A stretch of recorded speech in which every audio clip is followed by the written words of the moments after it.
This is Twit. Hi, my name is Victor from Twit, and today I will be reviewing the Sony DSC-QX10 smartphone attachable lens style camera. Now, this may look like it's just a lens, but within this small form factor is a complete point and shoot camera. What you won't find on this camera is an LCD screen, because what it does is it pairs with your smartphone or mobile device by Wi-Fi to be able to see what you're shooting.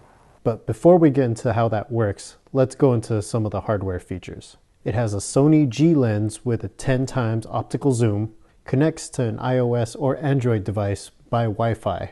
You can even use NFC. It can shoot 1080p video at 30 frames per second. A rechargeable battery pack rated at 200 images. It charges by micro USB and takes micro SD and memory stick micro cards. You can technically operate the camera without pairing it to any mobile device by pressing the shutter button, and there are even physical zoom rockers. There is a tiny display showing battery life as well. When you take a picture or take a video, even when you're using your smartphone to preview, it is saving the full res image to the internal memory card in the camera. For remote operation or to switch to video mode, you do need to download the Sony Play Memories app on the iOS or Google Play app stores. The app gives you the basic controls like zoom, shutter, and has 3 preset modes: program mode and 2 auto modes. With program mode, you can adjust aperture and ISO settings and touch an area to adjust focus. The first time operating using the app is an exercise in frustration. Clipping the QX10 to a smartphone and trying to use it like a point-and-shoot camera is very hard to do in normal settings such as a party, because the startup time of the app and connecting to the camera makes it hard to shoot on a whim. The lag time when you're getting an image once pressing the shutter on screen, it takes what seems like seconds to find focus and take a picture. By the time the shutter clicks, people have stopped smiling and have already started moving on their way. So if you're getting this for a special event, like the next day, I would give it a week or so in advance to get used to the lag and get the timing right to take pictures.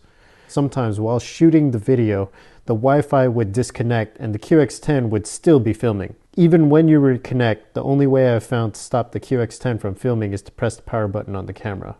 The final image is usually much better than the preview, but will throw you off when you're initially using the camera.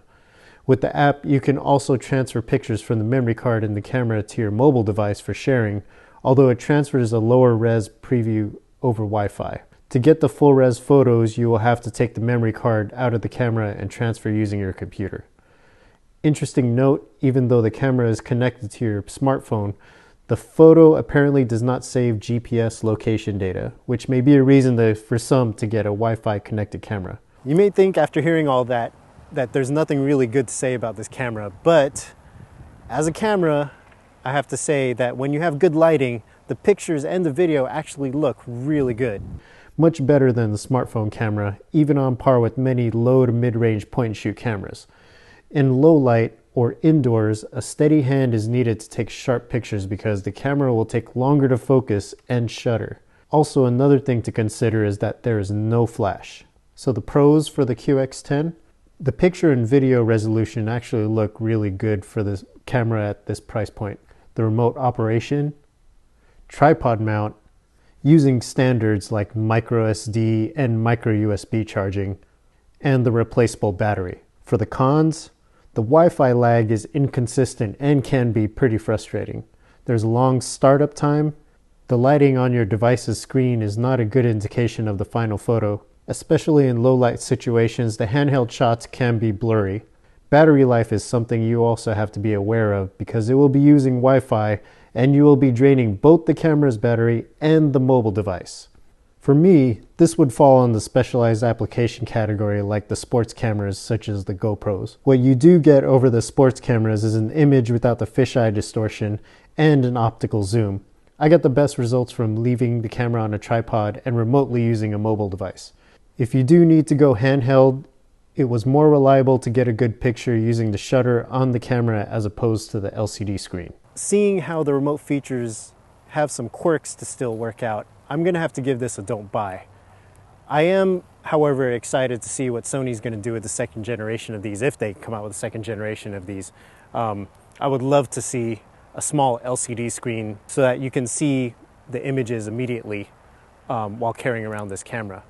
I'm Victor from Twit, and this was my review of the Sony DSC-QX10.